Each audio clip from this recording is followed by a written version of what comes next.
प्रश्न: पर्यावरण शिक्षा से क्या अभिप्राय है? पर्यावरण शिक्षा को प्रभावित करने वाले विभिन्न घटकों को स्पष्ट करें। रूपरेखा: पहला, प्रस्तावना। सेकंड, पर्यावरण शिक्षा का अर्थ और परिभाषा। तीसरा, पर्यावरण शिक्षा का मुख्य उद्देश्य। चौथा, पर्यावरण शिक्षा को प्रभावित करने वाले विभिन्न घटक। पांचवा, निष्कर्ष। वन बाय वन देखते हैं। उत्तर: प्रस्तावना। वर्तमान समय में विज्ञान और तकनीकी विकास के कारण मानव जीवन अत्यंत सुगम हो गया है, परंतु इस विकास के अंधी दौड़ ने प्रकृति और मानव के बीच के संतुलन को बिगाड़ दिया है। प्रदूषण, ग्लोबल वार्मिंग और प्राकृतिक संसाधनों का अत्यधिक दोहन आज वैश्विक समस्याएं बन चुके हैं। इन चुनौतियों से निपटने और मानव को प्रकृति के प्रति संवेदनशील बनाने के लिए पर्यावरण शिक्षा की आवश्यकता महसूस की गई। नेक्स्ट है पर्यावरण शिक्षा का अर्थ और परिभाषा। पर्यावरण शिक्षा से अभिप्राय एक ऐसी शिक्षण प्रक्रिया से है जो मानव को प्रकृति, पर्यावरण की चुनौतियों, पारिस्थितिक तंत्र, इकोसिस्टम और जीवों के बीच के अंतर संबंधों के प्रति जागरूक बनाती है। यह केवल किताबी ज्ञान नहीं बल्कि व्यक्ति के व्यवहार में पर्यावरण के प्रति संवेदनशीलता और जिम्मेदारी की भावना विकसित करने का माध्यम है।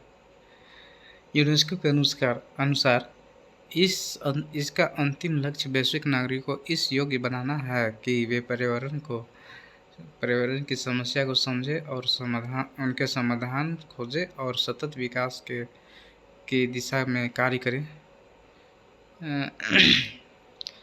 यूनेस्को मतलब सस्टेनेबल डेवलपमेंट। नेक्स्ट है पर्यावरण शिक्षा का मुख्य उद्देश्य क्या है? पर्यावरण शिक्षा का मुख्य उद्देश्य जनमानस में पर्यावरण के प्रति चेतना जागृत करना है और यह नागरिकों को इस योग्य बनाती है कि वे अपने दैनिक जीवन में पर्यावरण अनुकूल आदतों को अपना सके। इसके माध्यम से समाज को सतत विकास के महत्व से परिचित कराया जाता है ताकि आने वाली पीढ़ियों के लिए भी संसाधन सुरक्षित रह सके।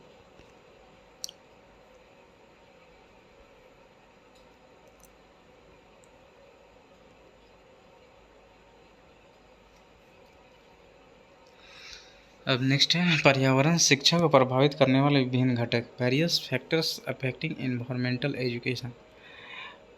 पर्यावरण शिक्षा की प्रभावशीलता, स्वीकार्यता और क्रियान्वयन को कई प्रकार के आंतरिक और बाहरी तत्व प्रभावित करते हैं जिन्हें निम्नलिखित श्रेणी में विभाजित किया जा सकता है। फर्स्ट पॉइंट है भौतिक या प्राकृतिक घटक। फिजिकल और नेचुरल फैक्टर्स किसी भी क्षेत्र की जलवायु, वनस्पति और भौगोलिक संरचना वहाँ दी जाने वाली पर्यावरण शिक्षा के स्वरूप को तय करती है।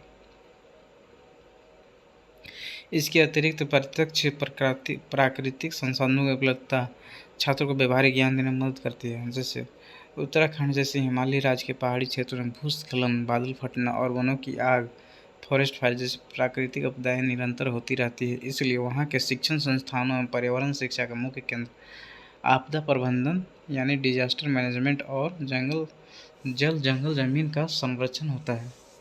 इसके विपरीत मुंबई या केरल जैसे तटीय राज्यों के स्कूलों में समुद्र तटीय पारिस्थितिकी, समुद्री प्लास्टिक प्रदूषण, मैरीन पॉल्यूशन और मैंग्रोव वनों के संरक्षण पर केंद्रित व्यवहारिक शिक्षा दी जाती है जो कि पूरी तरह वहाँ की भौगोलिक और भौतिक स्थिति पर निर्भर करती है। नेक्स्ट अगला है सामाजिक और सांस्कृतिक घटक, social and cultural factors.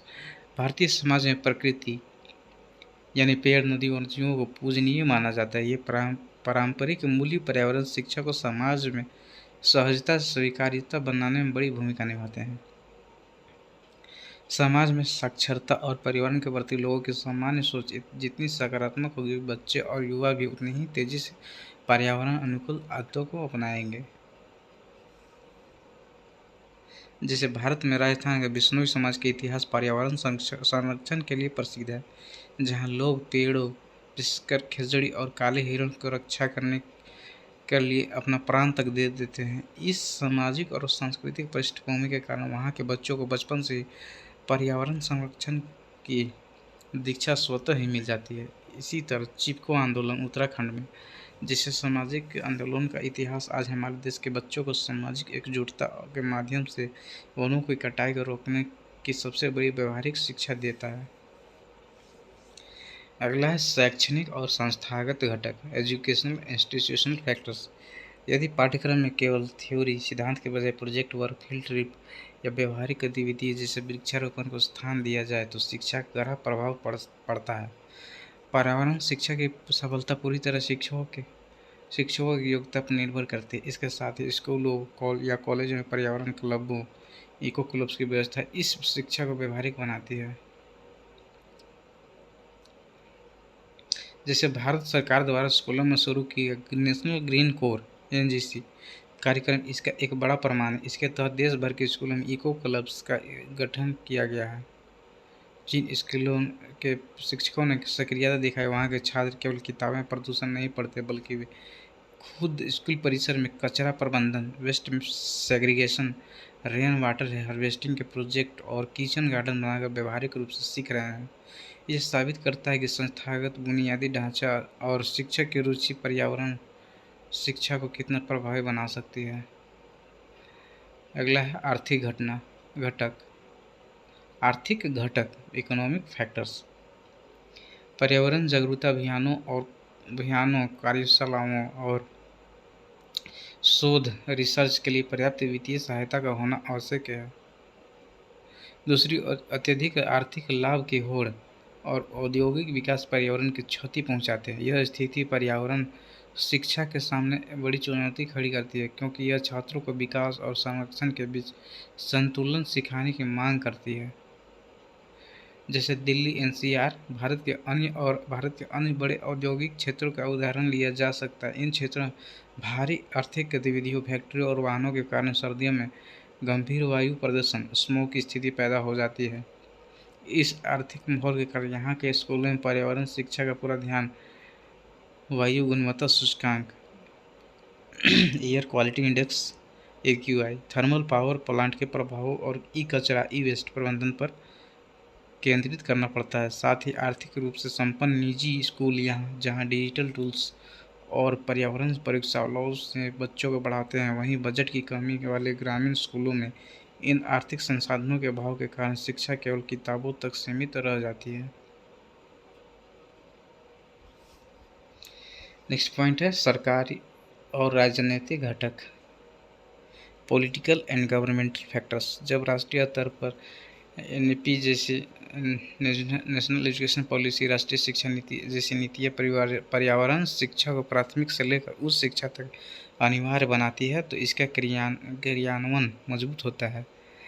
NEP देश में प्रदूषण, वनों की कटाई और वन्य संरक्षण से जुड़े कानून की कड़ाई भी अप्रत्यक्ष रूप से पर्यावरण शिक्षा के महत्व और उसके व्यवहारिक पालन को प्रभावित करती है। जैसे सर्वोच्च न्यायालय, सुप्रीम कोर्ट ऑफ इंडिया के ऐतिहासिक निर्णय इसका सबसे बड़ा उदाहरण है, जिसके तहत देश के सभी स्कूलों और कॉलेजों में पर्यावरण शिक्षा एनवायरमेंटल स्टडी EVS को एक अनिवार्य विषय के रूप में शामिल करना कानूनन आवश्यक कर दिया गया है।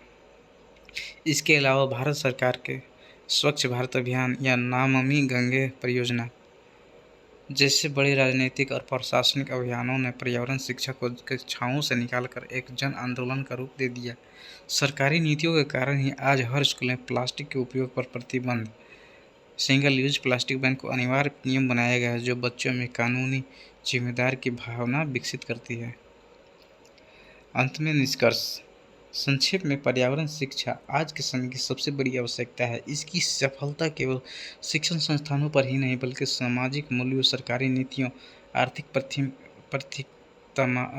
प्राथमिकताओं और प्राकृतिक परिस्थितियों के मिले जुले प्रभाव पर निर्भर करती है। इन सभी घटकों के सकारात्मक समन्वय से ही एक पर्यावरण सचेत समाज का निर्माण होना संभव है। Thank you so much.